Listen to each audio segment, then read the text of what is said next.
পিতা গুরু মাতা গুরু গুরু জ্যেষ্ঠ ভাই এর চেয়ে অধিক গুরু বজিলে যারে পাই। কার কথা কইতেছি কম দি? স্বামীর কথা। এই কথা কর মানে কি জানেন? যতই স্বামীর সাথে ঝগড়া লাগুক না কেন, স্বামীর চেয়ে আপন বিয়ের পরে একটা মাইয়ের জীবনে আর কেউ হইতে পারে না। যতই আত্মীয় স্বজন থাকুক না কেন, বিয়ের পরে একটা মাইয়ের জীবনে আর স্বামী আপন বেশি।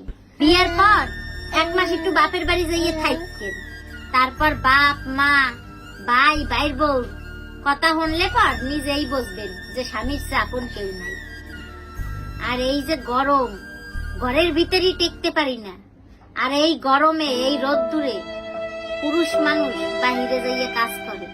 এই গরমের ভিতর এই রোদ্দুরের ভিতর একজন পুরুষ মানুষ কষ্ট করে ইনকাম করতে আছে পরিবারের দায়িত্ব নেওয়ার লাগিয়া, পরিবারের মুহে দুই বেলা খাওন জোগাড় হওয়ার লাগিয়া। একজন স্বামীর যেরকম দায়িত্ব স্ত্রীরে ভালো রাখা, সেরকম একজন স্ত্রীরও দায়িত্ব স্বামীরে ভালো রাখা। এই গরমে যেকালে স্বামী বাইরেরটা কাজ করতে আসবে, সেইকালে স্বামীর একটু আলাদা যত্ন নেওয়া উচিত।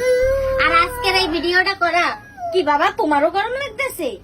আমাকে মাইয়ে গত টেনশন যে সকালে উঠে কি তরকারি রাখবো, কিন্তু একজন পুরুষ মানুষ ওই তরকারিটা জোগাড় হওয়ার লেগে যে কত কষ্ট করে সেটাও কিন্তু আমাকে বুঝতে হবে।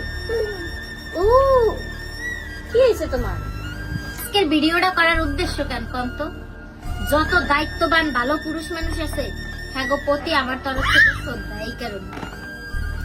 আর হাতের 5টা আঙ্গুল সমান না, সব পুরুষ মানুষ কিন্তু ভালো না।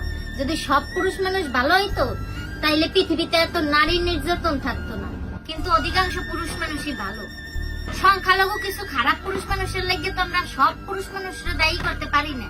কারণ পুরুষ মানুষই কিন্তু আর পরিবারের দায়িত্ব নেয়, পরিবারের মুখে খাওয়ান জোগাড় হর গেঙ্গে দেয়, এত কষ্ট করে। তো ভালো পুরুষের প্রতি আমার শ্রদ্ধা রইল। সবাই ভালো থাকবেন, টাটা। কি কি কি হয়েছে?